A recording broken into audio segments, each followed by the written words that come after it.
تفہیم الفقہ جلد اول صفحہ نمبر 184 سے 190 تک، علامات قیامت، حضرت مفتی محمد نعیم صاحب رئیس دارالفتہ. پہلی قیامت کی نشانی. اب پڑھ کر آدمی کی حالت خراب ہو گئی. ہمارے حضرت یہ دوزخ حق ہے، جنت حق ہے، لیکن حضرت تھانوی رحمۃ اللہ علیہ فرما دیتے ہیں میرے بعض علماء دوست دوزخ کے وہ عذاب بیان کرتے ہیں جو کفار کے لیے ہے. لوگ مایوس ہو جاتے ہیں، جو کر رہے ہیں اس کو بھی چھوڑ دیتے ہیں. اور ایک بزرگ اللہ والے 70 سال تک انہوں نے اللہ کی رحمت کا بیان کیا. شیخ اللہ رب العجم رحمۃ اللہ علیہ فرماتے ہیں ایک دن دوزخ کے عذاب کا بیان کیا، کئی لوگ بے ہوش ہیں، کسی کی کتنوں کی چیخیں بلند ہو گئیں. ایک آواز غیبی سنی، ہماری رحمت کیا صرف 70 برس کے لیے؟ بس اسی وقت تنبیہ ہو گئی. لوگوں کو اللہ سے جوڑنا ہے تو وہ تو میں بیان نہیں کروں گا، صاحب بتا رہا ہوں، میں حضرت والا رحمۃ اللہ علیہ کی بات عرض کر رہا ہوں. قیامت کا قرب قیامت کی پہلی نشانی آپ صلی اللہ علیہ وسلم کا تشریف لانا، نبوت کا ملنا. نمبر 2 چاند کے 2 ٹکڑے ہونا، یہ قیامت کی شروع کی نشانی ہے، اور 1400 برس پہلے ہی آ گئی. آپ صلی اللہ علیہ وسلم کی وفات، خلافت کا ہونا، حضرت سیدنا عثمان رضی اللہ عنہ اور حضرت سیدنا حسین رضی اللہ عنہ کا شہید ہونا، جنگ صفین اور حضرت حسن رضی اللہ عنہ کے ہاتھ پر مسلمانوں کے 2 عظیم گروہ میں صلح ہونا، یہ سب واقعات ازروع قرآن اور حدیث علامات قیامت میں سے ہیں اور ظاہر ہو چکے ہیں. انہی علامات میں ایک فتنہ تاتار بھی ہے، تاتاریوں کا. علامت متوسطہ آپ صلی اللہ علیہ وسلم نے فرمایا کہ لوگوں پر ایسا ہے یا نہیں، آپ دیکھتے رہنا خود ہی. لوگوں پر ایک زمانہ ایسا آئے گا کہ دین پر قائم رہنے والے کی حالت اس شخص کی طرح ہوگی جس نے انگارے کو اپنی مٹھی میں پکڑ رکھا ہے. انگارے جو ماسکیٹو کوائل ہوتا ہے نا، گلوب، اس کا جو اتنا چھوٹا حصہ ہے یہ انگارہ نہیں ہے، اس کو لے کر دکھائے کوئی. یعنی پیارے شیخ فرماتے ہیں کہ محدثین اس کی تشریح فرمائیں گے. فرمایا اس کی مختصر یہ بات ہے کہ گناہ نہ کرنے پر جو تکلیفیں آتی ہیں، مذاق اڑایا جاتا ہے، لڑکیوں کو چھوڑا، فلموں کو چھوڑا، زنا کو چھوڑا، پھنسانے کو چھوڑا، ناپاک ہونے کو چھوڑ کے پاکی میں آ گئے، یہ اس طرح سب کی مخالفتیں اور قطع تعلق کی دھمکیاں، پتہ نہیں کیا کیا، تفصیل کا موقع نہیں. دنیاوی اعتبار سے سب سے زیادہ نصیبہ والا وہ شخص ہوگا جو خود بھی کمی نہ ہو اور اس کا باپ بھی کمی نہ ہو. عبرت یہ آج میں توبہ کروں، یہ کتنی نشانیاں تو آ چکی جناب. لیڈر بہت اور امانت دار کم ہوں گے. قبیلوں اور قوموں کے لیڈر منافق، رذیل ترین اور فاسق ہوں گے. بازاروں کے رئیس فاجر ہوں گے.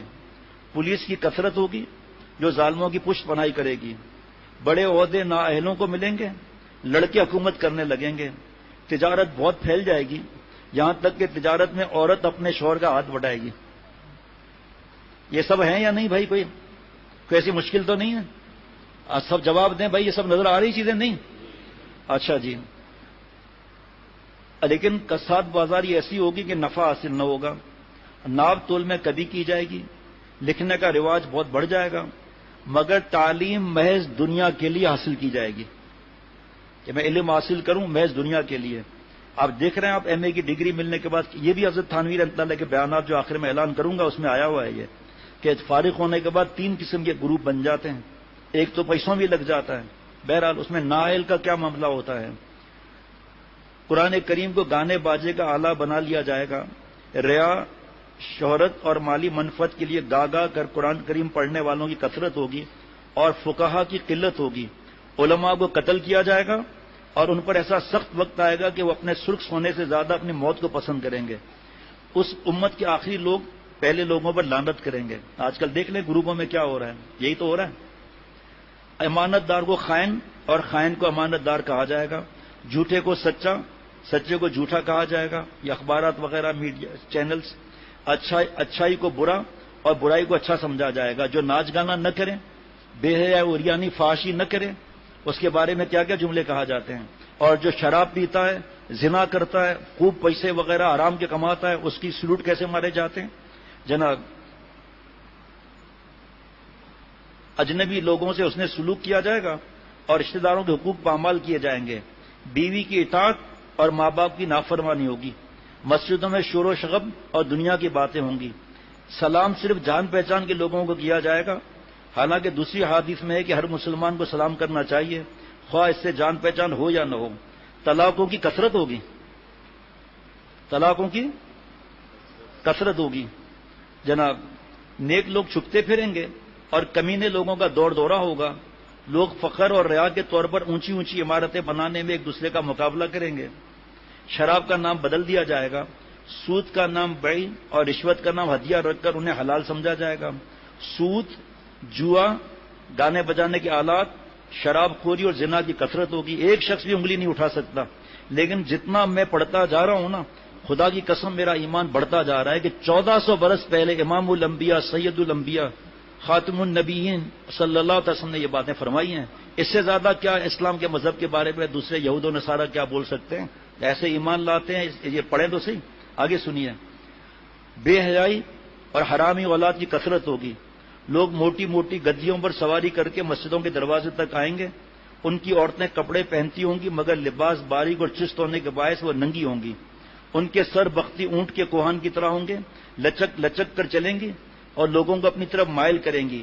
یہ لوگ نہ جنت میں داخل ہوں گے نہ اس کی خوشبو پائیں گے. توبہ کا بار بار سنتے ہی رہتے ہیں. مومن آدمی ان کے نزدیک باندی سے بھی زیادہ رذیل ہوگا. مومن ان برائیوں کو دیکھے گا مگر انہیں روک نہ سکے گا، جس کے باعث اس کا دل اندر ہی اندر گھلتا رہے گا. علامت متوسطہ میں اور بھی بہت سی علامات ہیں. ان سب کی خبر آپ صلی اللہ علیہ وسلم نے ایسے دور میں دی تھی جبکہ ان کا تصور بھی نہیں تھا. لیکن آج ہم اپنے آنکھوں سے ان سب کا مشاہدہ کر رہے ہیں. کوئی علامت اپنی انتہا کو پہنچی ہوئی ہے اور کوئی ابتدائی مراحل سے گزر رہی ہے.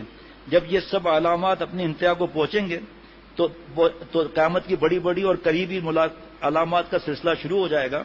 اللہ عز و جل ہمیں ہر فتنے کی شر سے محفوظ رکھے اور سلامتی ایمان کے ساتھ قبر تک پہنچائے. فتنے سے محفوظ رہنے کا طریقہ، سلامتی کے ساتھ ایمان پر خاتمے کا طریقہ صرف اور صرف نیک مجالس ہیں، نیک صحبتیں، اہل اللہ سے تعلق، اہل علم سے تعلق، اہل فتاوی سے تعلق، مشورہ کر کے عمل کرنا. کونوا مع الصادقین، سچوں کے ساتھ رہنا. یہ ایک تو سورہ کہف بتا دیا اور 10 آیتیں بتا دیا. اس وقت بات کرنے والا تھا، بات آگے چلی گئی. کونوا مع الصادقین، ایمان گرم تازہ رہے گا.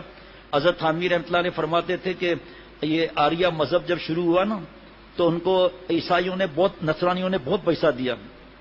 انہوں نے رپورٹ لکھی کہ جس کو ہم نے مسلمان کو بھی سائیکل اس زمانے میں مرسیڈیز تھی کہ سائیکل اور تھوڑے نوٹ دیے وہ عیسائی ہو گیا. لیکن کچھ ایسے لوگ تھے جب ہم ان کے پاس گئے تو ہمیں جوتے اور چپلیں ملی اور مارا ان لوگوں نے. ہم نے انکوائری کی کہ وہ لوگ کون تھے. اس 150 سال 125 سال پہلے کی بات کر رہا ہوں. معلوم ہوا کہ ان کا تعلق اللہ والوں سے یا کسی عالم اور مفتی صاحب یا امام صاحب سے تعلق تھا. وہاں سے جوتے پڑے ہمیں، جوتے رپورٹ لکھی ہے، جوتے پڑے ہمیں وہاں جناب. اللہ اللہ. دجال کا لغوی معنی ہے مکار، جھوٹا، حق اور باطل کو خلط ملط کرنے والا. اس معنی کے اعتبار سے ہر اس شخص کو جس میں اوصاف ہوں دجال کہا جا سکتا ہے، لیکن وہ دجال الگ ہے جناب. آج کل کا دجال یہ گروپ بنے ہوئے ہیں، گستاخیاں کر رہے ہیں. اس وقت 200 لوگ جیل میں ہے آپ صلی اللہ علیہ وسلم کی گستاخی کے لیے، جس میں سے 4 ہندو اور عیسائی ہیں، 196 مسلمان ہیں، مرد عورت بھی ہیں اور لڑکے اور لڑکیاں بھی ہیں. اور کچھ کو پکڑنے کی فکر میں وہ بھی پکڑ میں نہیں آ رہے وہ لوگ. وجہ جنہوں نے توبہ کی انہوں نے بتایا موبائل، مختلف چینلز پر جانا. اپنا حضرت تھانوی رحمۃ اللہ کی کتاب یہاں ہدیہ ملتی ہے، اپنے ایمان کی حفاظت کیجیے. کاش آپ لوگ حاصل کریں نا اور وقتوں میں بھی آ کر اپنے ایمان کی حفاظت کیجیے. دوستوں کے پاس ہے تو تقسیم کریں، اگر اسٹاک میں ہے تو. جو ذمہ دار ہے کوئی نہ کوئی ہوگا ہاتھ اوپر کر دے بس ٹھیک ہے نا، تو آج تقسیم کریں اس کو، پھیلاؤ اس کو بھائی. پھیلانے کی یہ چیز ہے. حضرت حکیم الامت حضرت تھانوی رحمۃ اللہ علیہ کی کتاب ہے. بری دوستیاں یہ بھی تباہ کرتی ہیں، بری دوستیاں یہ بھی تباہ کرتی ہیں. فاسق کا احسان لینا منع ہے. باقی علماء فرماتے ہیں کیا چے جائے گی کہ جو صحابہ رضوان علیہ مجمعین یہ گستاخی کریں اس سے مدد لے، رضا کے ہوتے ہوئے بدبختوں سے مدد لیں. فاسق کا احسان لینا منع ہے. اب جگہ دیکھ لیجیے، علماء سے پوچھ لیجیے میں غلط کہہ رہا ہوں یا صحیح کہہ رہا ہوں. اتنا آدمی گر جائے اور دوست کہنا ان کو، بس دوست کہہ دیا ظلم کر لیا. اللہ نے کیا فرمایا؟ 26 نشانیاں اللہ والوں کی ہے قرآن پاک میں، ٹھیک ہے. تو صحابہ رضوان علیہ مجمعین کون تھے؟ صدیقین کے آخری سرحد تک پہنچے ہوئے تھے. اور رضی اللہ عنہم ورضوا عنہ، اللہ ان سے راضی وہ اللہ سے راضی. توبہ کرنا دروازہ کھلا ہوا ہے. اے اللہ میں اتنا گر گیا ہوں؟ اے اللہ، بزرگوں نے تو پیٹ پہ پتھر باندھے، نقل کی صحابہ رضوان اللہ علیہ مجمعین کی، لیکن اللہ کے دشمنوں سے تعلق نہیں رکھا چند ٹکوں کے لیے۔ حضرت شاہ عبد العزیز محدث دہلوی رحمۃ اللہ علیہ، انتقال کا وقت قریب آ گیا تو نیم بے ہوشی میں سنا کہ مرید کہہ رہے ہیں کہ ہندو پنڈت ہے، وہ مرض کو کھینچ لیتا ہے، اس سے مدد لی جائے۔ حضرت کی آنکھیں کھل گئیں، غشی تاری ہے، خبردار اگر ہندو کو پنڈت کو لائے یہاں تو موت قبول ہے، یہ قبول نہیں ہے۔ رزق زندگی موت کس کے ہاتھ میں ہے؟ سب بتاؤ بھائی، میں پنڈت سے مدد لوں؟ اللہ معاف فرمائے، بت پرست سے، اللہ کے دشمن سے؟ میں نہیں مقابلے کراتا یہودی اور نصرانی اور ہندوؤں میں، علماء سے پوچھ لو ہندوؤں کے بارے میں کیا ہے، بت پرستوں کے بارے میں نہیں بتاتا۔ ذرا غلطی اللہ سے دور کر دے گی۔ حضرت بے ہوش ہو گئے۔ آپس میں مریدوں اور طلباء نے کہا کہ ہم بلا لیتے ہیں پنڈت کو، بعد میں ٹوپی اتار کے سراغے کر دیں گے، مار دیں، ہم سے تو نہیں دیکھا جاتا تکلیف۔ پنڈت آیا اور پنڈت نے مرض سلب کر لیا، حضرت کو صحت ہو گئی۔ فرمایا کیا کیا آپ لوگوں نے میرے ساتھ؟ کہ حضرت یہ پہلے جوتے مار لیں، ڈنڈے ہم نے پہلے ہی رکھے میں، یہ برسا دیجیے، ہم نے پنڈت کو بلایا تھا۔ ارے کیا ظلم کیا تم لوگوں نے، بلاؤ پنڈت کو یہاں۔ پنڈت آ گیا۔ وہ تو آج تو ہم اپنے علماء کی شان میں، کل جمعے کے لیے مضمون ہے ہی ہے، علماء کے شان میں گستاخیاں اور ان کے لیے قرآن پاک حدیث پاک میں کیا کیا انعامات لکھے ہیں، لیکن اس وقت تو ہندو بھی علماء کی قدر کرتے تھے۔ وہ آگے کہا جی حضرت جی حضور، حضرت جی جو حضور کا یہ مرض کو سلب کرنا، مزہ آئے گا سن کر آپ لوگوں کو بات، یہ مرض کو سلب کرنا آپ نے کہاں سے سیکھا؟ کہا حضور میں نفس کے خلاف بات کرتا ہوں، میں نفس کے خلاف بات کرتا ہوں، وہاں گناہ ثواب کی بات نہیں ہے، وہاں نفس کی جائز بات پوری کریں گے، حرام ڈیمانڈ پوری نہیں کریں گے، یہاں میں وہ بات نہیں عرض کر رہا۔ کہا حضور نفس مجھے کہتا ہے اچھا کھانا کھاؤ، میں اس کو پانی والی دال کھلا دیتا ہوں، میں حضور اس کی نقل کرتا ہوں۔ تو حضرت شاہ عبد العزیز محدث دہلوی رحمۃ اللہ نے فرمایا کہ پنڈت یہ بتا تیرا ایمان لانے کو دل کرتا ہے؟ کہا نہیں۔ کہا اس کی مخالفت کرنا، ایمان لے آ ورنہ سب سلب ہو جائے گا۔ کہا اچھا کلمہ پڑھ لیا۔ حضرت والا آخری سانس تک اللہ کا شکر ادا کرتے تھے، یا اللہ اس نے تو مجھے صحت کے لیے احسان کیا، میں نے اس کے ایمان کا آپ نے میرے ذریعے اس پہ احسان کرا دیا، جنت کا ٹکٹ مل گیا، دوزخ کے ٹکٹ سے جنت کے ٹکٹ کی طرف۔ اب جب ہندو پنڈت کو نفس کے خلاف بات کرنے میں یہ مل رہا ہے، ہم اس کے لیے نہیں کریں گے تو نفس کی حرام خواہشات پہ عمل نہ کر کے ہمیں اللہ تعالیٰ کی دوستی ملے گی، آپ صلی اللہ علیہ وسلم کا پیار ملے گا، خاتمہ ایمان پر ہوگا، حلاوت ایمانی اللہ تعالیٰ فرمائیں گے، حلاوت ایمانی اللہ تعالیٰ فرمائیں گے۔ تو فرمایا کہ اب کیا میں پہلے کیا موبائل پر تھوڑا بہت ہوا، اب دوبارہ اور کیا بات کروں؟ یہ جتنی گستاخیاں، جتنی دہریت، جتنا زیادہ بک لوگ مسلمان نہیں ہیں مسلمان ہو رہے ہیں، جاؤ جا کے ہندوستان میں جا کے رپورٹ دیکھو، دبئی کی رپورٹ معلوم کرو کیا ہے، باقی پوری دنیا کی رپورٹ معلوم کرو، فرانس والوں کی نیندیں اڑی ہوئی ہیں۔ وہاں پر ایک ریسرچ آئی ہے، پتہ نہیں 30 سال یا کتنے سال کے بعد مسلمان غالب ہو جائیں گے، تم لوگ ویسے ہی رہ جاؤ گے، جیتیں گے یہ لوگ مسلمان 30 یا 35 سال کے بعد، اور مسلمان ہو کر ماں باپ کی غلطی ہے۔ ارے بھائی پڑھانا ہے دنیا کا تو پڑھاؤ، پہلے ایمان تو مضبوط کرو ان کو قرآن پاک تو سکھاؤ، احادیث مبارکہ تو سکھاؤ، علماء کے پاس تو لے جاؤ تاکہ وہ کالج یونیورسٹیوں میں جائیں تو بکاؤ مال تو نہ ہو، اپنے ایمان تو ضائع نہ کریں، صحابہ رضوان اللہ علیہ مجمعین کی شان میں گستاخیاں تو نہ کریں جن کے اثرات کو کون گنا سکتا ہے۔ بس اتنا کہہ سکتے ہیں کہ خون کی ندیاں بہا کر ہمارے تک دین پہنچائے اللہ کے پیاروں نے، آپ صلی اللہ علیہ وسلم کے پیاروں نے۔ یہاں دجال سے ایک خاص کافر مراد ہے قیامت کے دن، فرمایا یہ تو ہے خلط ملط بات کو باطل کو، یہاں دجال سے ایک خاص کافر مراد ہے، اس کی دونوں آنکھوں کے درمیان کاف فا را یعنی کافر لکھا ہوا ہوگا، دائیں آنکھ سے کانا ہوگا، دائیں آنکھ کی جگہ انگور کی طرح کا ابھرا ہوا دانا ہوگا،